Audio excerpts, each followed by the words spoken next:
رسول مکرم صلی اللہ علیہ وآلہ وسلم فرماتے ہیں،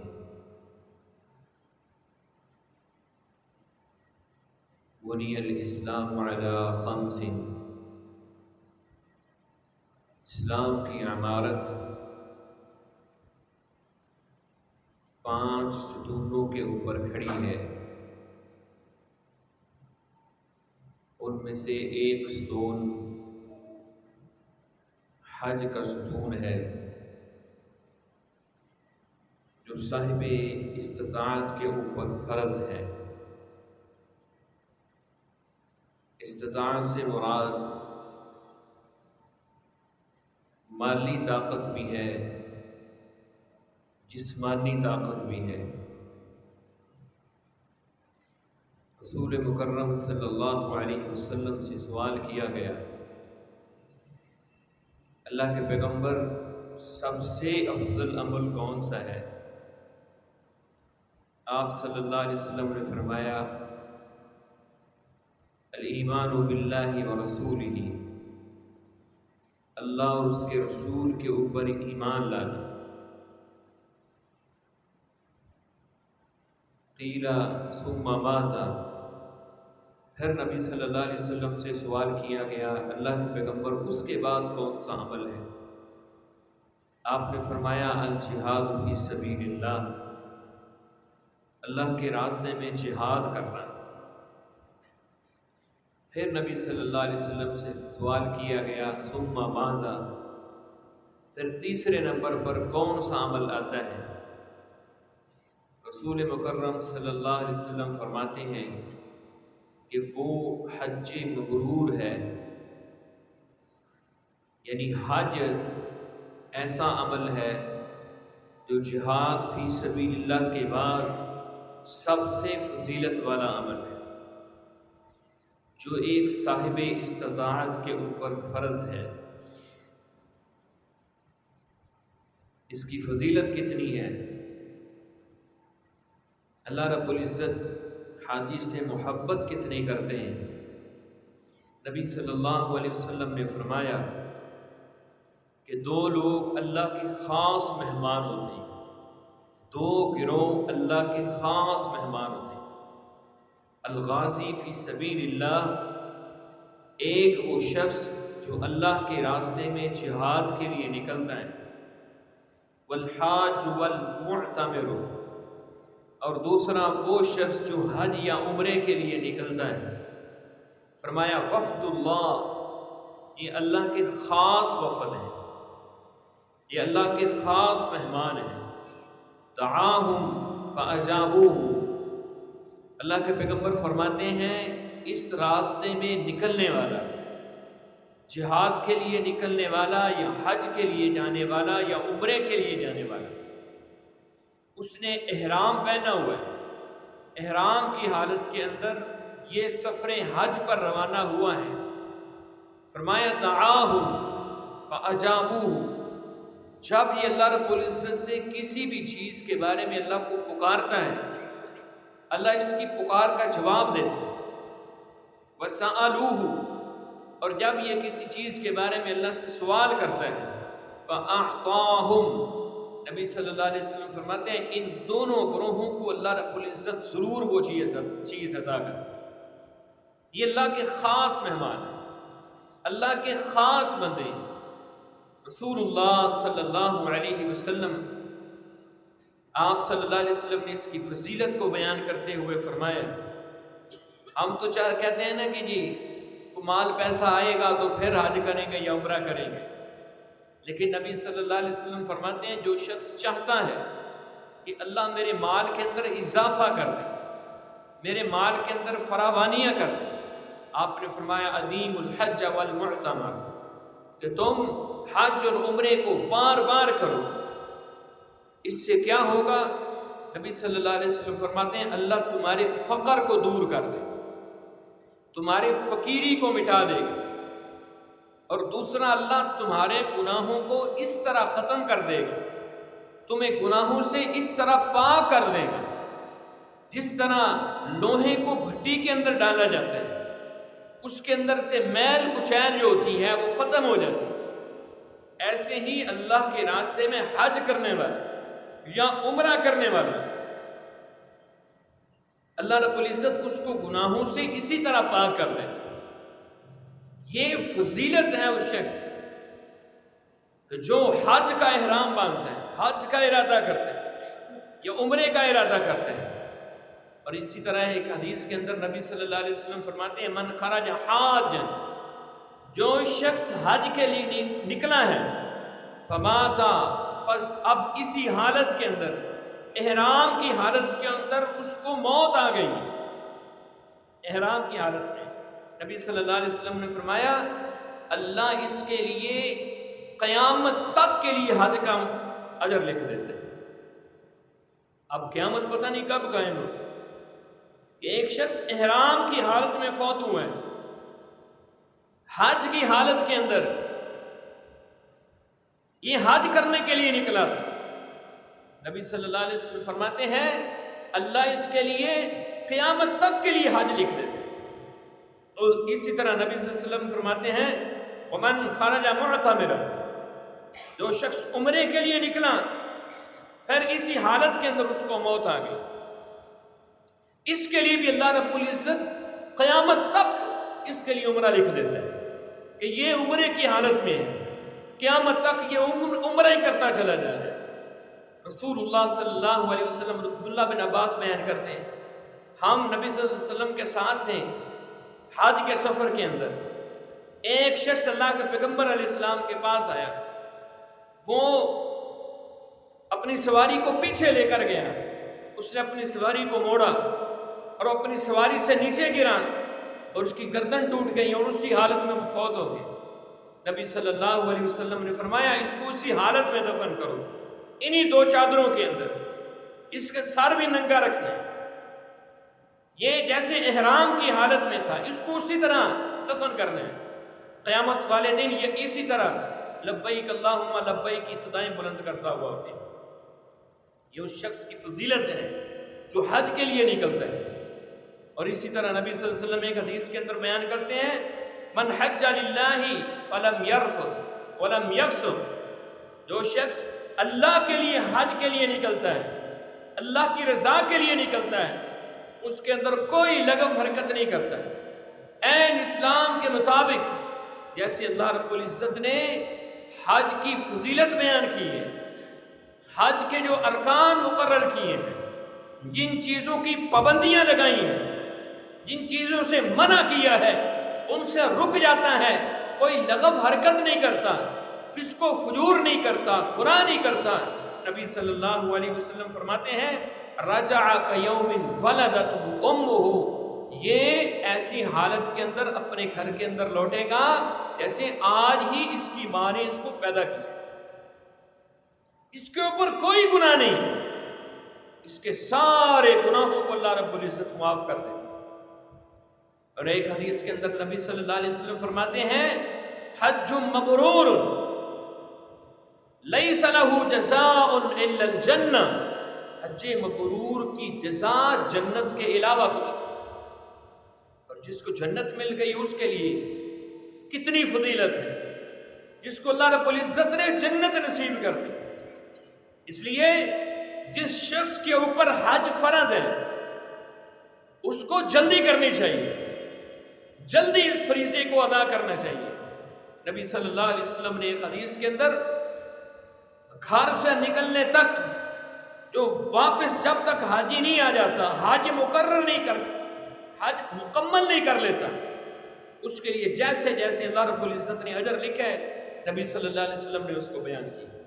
رسول اللہ صلی اللہ علیہ وسلم فرماتے ہیں جو شخص اپنے گھر سے حج کے لیے نکلتا ہے، اب اس نے وہ سواری کے اوپر بیٹھا ہے، سواری کے اوپر سوار ہے، سواری جتنے قدم بیت اللہ کی طرف اس سواری کے اٹھیں گے، جتنے قدم اس سواری کے اٹھیں گے، نبی صلی اللہ علیہ وسلم فرماتے ہیں ہر قدم کے بدلے میں اللہ اس کے لیے ایک نیکی لکھ دیتے، ہر قدم کے بدلے، اور ہر قدم کے بدلے میں ایک گناہ معاف کرتا۔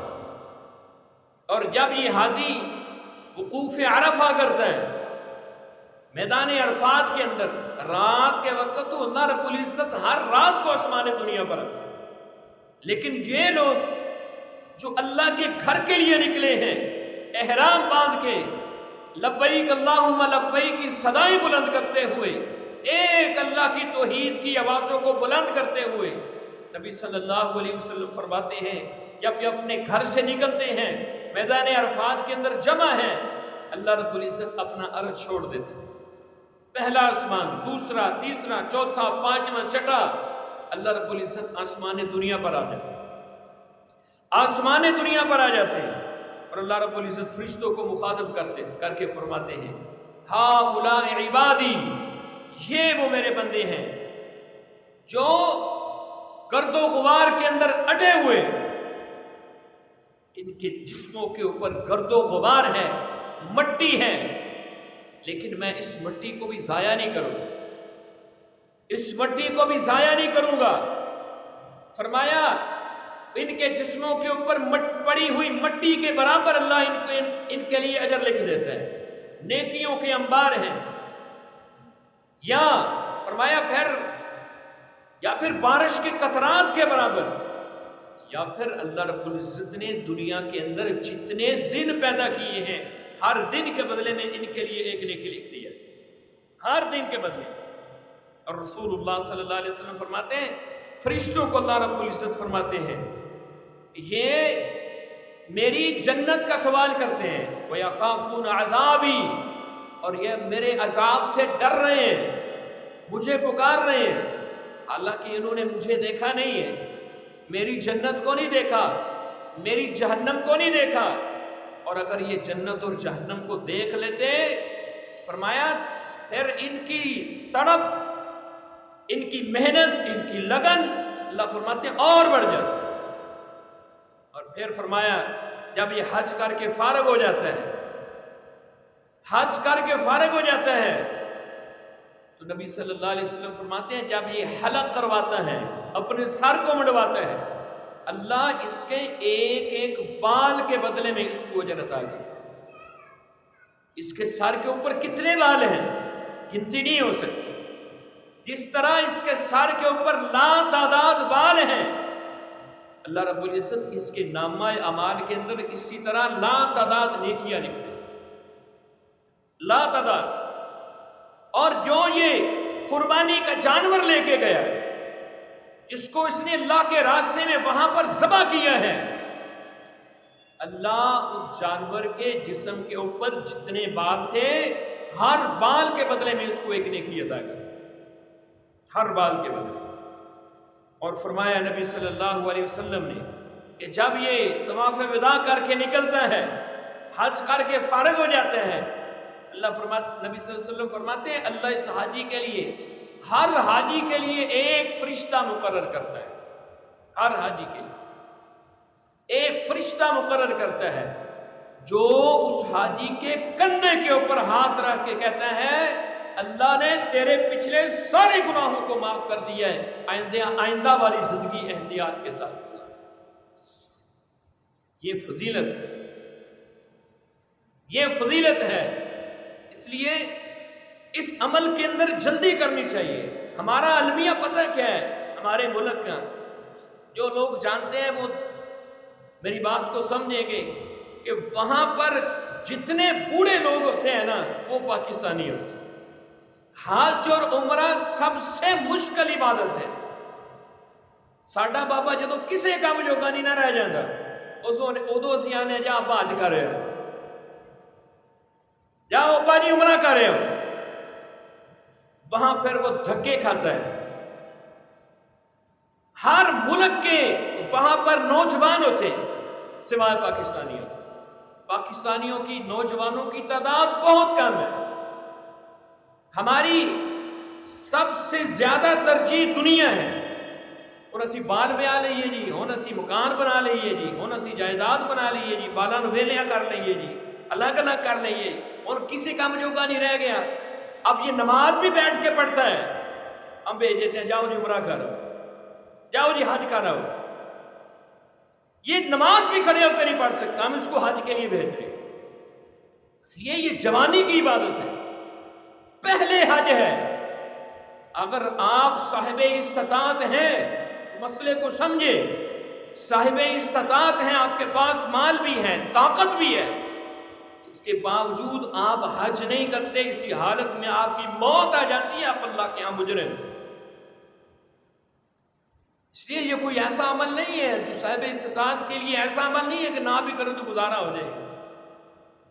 جو صاحب استطاعت ہے اس کے اوپر فرض ہے۔ اب کرنا کیا ہے؟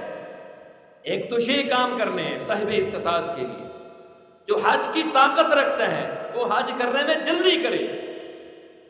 پہلی ترجیح حج ہے، بچوں کی شادیاں اور پھر پلاٹ اور پھر مکان اور پھر جائیدادیں سب کچھ بعد میں۔ اللہ کے پیغمبر کی حدیث آپ کو سنائی ہے کہ اللہ اس کو غنی کر دیتا ہے، غنی کر دیتا ہے۔ کس کو؟ جو حج کے لیے جاتا ہے، جو عمرے کے لیے جاتا ہے۔ اور دوسرا کام، جو شخص حج کی استطاعت رکھتا ہے، طاقت رکھتا ہے، اس کے لیے ضروری ہے کہ وہ اس کے لیے پاکیزہ مال لگائے، حلال مال لگائے۔ رسول اللہ صلی اللہ علیہ وسلم فرماتے ہیں، ایک بندہ اللہ کے گھر میں پہنچا ہوا ہے، اس کے پاؤں بھی غبار آلود ہیں، اس کے کپڑے بھی غبار آلود ہیں، اس کا جسم بھی غبار آلود ہے، وہاں پر کھڑے ہو کر اس نے 10 12 13 14 20 لاکھ لگایا ہے، اور حالت کیا ہے؟ اللہ کے پیغمبر فرماتے ہیں وہاں بیت اللہ میں کھڑے ہو کر اپنے رب کو پکار رہا ہے، بیت اللہ میں کھڑے ہو کر۔ اور اللہ رب العزت اس کو آگے سے پتہ ہے کیا کہتے ہیں؟ اللہ رب العزت سے دعائیں کرتا ہے، التجائیں کرتا ہے۔ نبی صلی اللہ علیہ وسلم فرماتے ہیں اللہ اس بندے کو مخاطب کر کے کہتے ہیں، میرے بندے میں تیری دعا کو کیسے قبول کروں؟ تیری التجائیں، تیرا گڑ گڑانا، تیرا رونا میرے سامنے، تیری گریہ ساری کیسے قبول ہو؟ تیرا کھانا بھی حرام کا، مشربہ حرام، تیرا پینا بھی حرام کا، وملبسہ حرام، تیرا پہننا بھی حرام کا، تیری پرورش حرام سے ہوئی، تیری دعا کیسے قبول ہو؟ یہ جو ساری فضیلتیں ہیں اس کے لیے حلال مال، حلال پیسہ اور اخلاص انتہائی ضروری ہے۔ تیسری بات، اخلاص انتہائی ضروری ہے۔ اخلاص سب سے پہلے ہر عمل کے لیے۔ اور ایک بندے نے 10 15 20 لاکھ لگایا ہے اور وہاں پر صرف سیلفیاں بنا کر اور وہاں پر اپنے نام کے ساتھ ہاتھی لگ گیا تو مقبول ہو جائے گا؟ اخلاص انتہائی ضروری ہے۔ پیسہ حلال، جوانی کی عبادت اور اخلاص۔ اور حج ہمیں سکھاتا کیا ہے؟ حج کے اندر انسان اپنے رب کے سامنے توحید کا اقرار کرتا ہے۔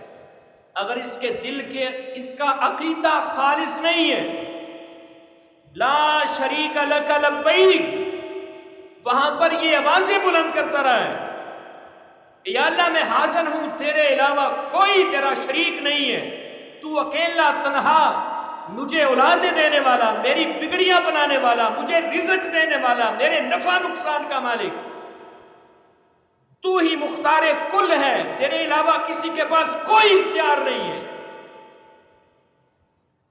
اور واپس آ کر وہی شرک والی زندگی، وہی کفر والی زندگی، وہی قبروں کے سامنے سجدے اور وہی دوسری چیزوں کو، درختوں کو اور مسواکوں کو اور قبر کی ڈھیریوں کو نفع نقصان کا مالک سمجھنے والا نہیں، ایسے کام نہیں چلے گا۔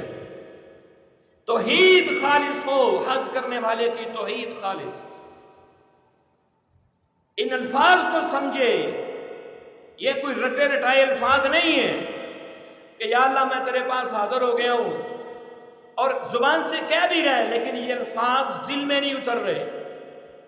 اللہ رب العزت دوسری بات، اللہ حج کے ایام کے اندر لوگوں کے اندر اجتماعیت پیدا کرتا ہے، مسلمان کو یہاں سے اجتماعیت کا درس ملتا ہے، اجتماعیت کا۔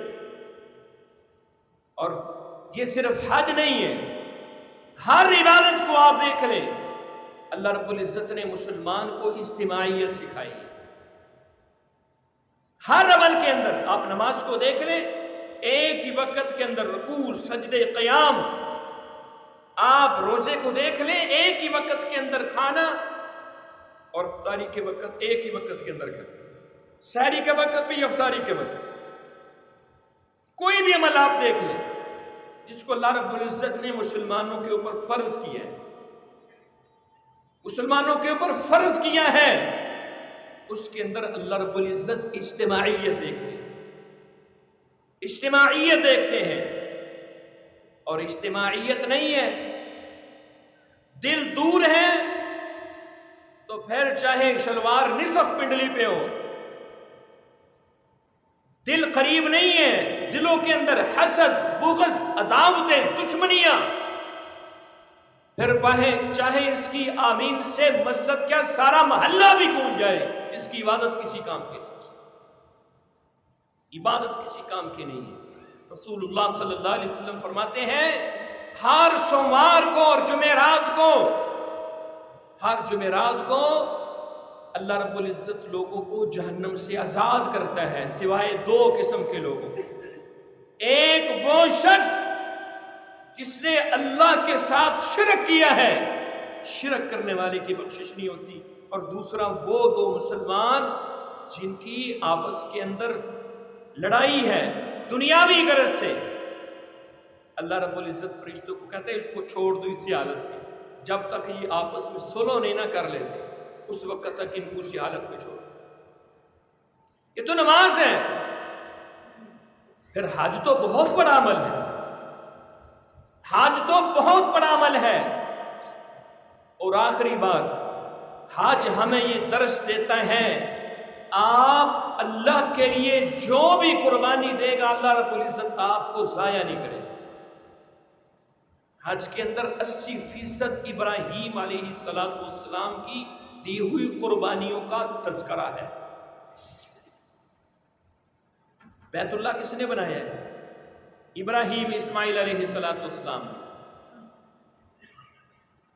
اور وہاں پر دوڑ، صفا سے مروہ، مروہ سے صفا، ایک ماں کی دوڑ ہے اپنے بچے کے لیے، ایک باپ کی قربانی ہے اس کے پیچھے، جہاں پر کوئی بھی نیسا جنگل بیابان کا علاقہ، میں اپنے بچوں کو اپنے گھر میں چھوڑ کے جاتا ہوں نا کسی کے پاس، تو رات کو فکر ہوتی ہے میرے بچے گھر میں چکلے نہیں، میرا بیٹا میری بیٹی گھر میں اکیلی ہے۔ آپ کیا سمجھتے ہیں کہ یہ ابراہیم علیہ السلام ایسے ہی چھوڑ کے چلے گئے تھے؟ کتنے پتھر رکھے ہوں گے ابراہیم علیہ السلام نے اپنے دل کے اوپر، اپنی بیوی اور وہ بچہ جو بڑھاپے کی حالت میں ملا ہے اس کو اللہ نے فرمایا یہاں پہ چھوڑ دو۔ اور بیوی کو بھی اللہ رب العزت نے کیسا عجیب ایمان دیا تھا کہ کرتے سے پکڑ کے اپنے خاوند سے پوچھ رہی ہے میرے سر کے تاج کیوں چھوڑ کے جا رہے ہو؟ دوسری دفعہ، تیسری دفعہ، پھر ابراہیم بیوی نے کہا، سیدہ ہاجرہ نے، اتنا بتا دو کہ آپ اللہ کے حکم سے چھوڑ کے جا رہے ہیں یا کسی اور وجہ سے؟ فرمایا کس کا دل کرتا ہے اپنے بچے کو بڑھاپے کی حالت میں ملے اور وہ اس کو ایسے ہی چھوڑ کے جا رہے ہیں؟ میں آپ کو اللہ کے حکم کے ساتھ چھوڑ کر جا رہا ہوں۔ اس وقت جو اس سیدہ ہاجرہ نے جو الفاظ کہے تھے وہ سمجھنے والے ہیں کہ اگر آپ اللہ کے حکم سے ہمیں یہاں پر چھوڑ کے جا رہے ہیں اللہ کبھی بھی ہمیں ضائع نہیں کرے گا، کبھی بھی ضائع نہیں کرے گا۔ یہ ایک باپ کی قربانی ہے اپنے بچوں کی، دین اسلام کے لیے، اسلام کی حرمت کے لیے، اللہ کے دین کے لیے۔ حج یہ درس دیتا ہے وہاں پر دوڑنے والوں کو، بیت اللہ کا طواف کرنے والوں کو، وقوف عرفہ کرنے والوں کو، عرفات کے اندر جمع ہونے والوں کو، مینا کے اندر جمع ہونے والوں کو حج یہ درس دیتا ہے کہ تم اللہ کے لیے جو بھی قربانی دو گے اللہ تمہاری قربانی کو ضائع نہیں کرے گا، اللہ کبھی بھی ضائع نہیں کرے گا۔ وہ عورت جس کی طرف رسول اللہ صلی اللہ علیہ وسلم نے ایک سیاہ رنگ کے اپنے صحابی کو بھیجا تھا کہ جاؤ اس انصاری اور صحابی کے گھر میں اس کو کہو کہ اپنی بیٹی کا نکاح میرے ساتھ کر دے، اس بیٹی نے بھی یہی الفاظ کہے تھے، ابا جان اگر آپ اللہ کا حکم سمجھ کر، اللہ کے رسول کا حکم سمجھ کر مجھے اس کے حوالے کر دیں، میں اس کی شکل و صورت نہیں دیکھتی، میں اس کا مان نہیں دیکھتی، پیسہ نہیں دیکھتی، آپ اس کے حوالے کر دیں، اللہ کا رسول کبھی بھی مجھے ضائع نہیں کرے گا۔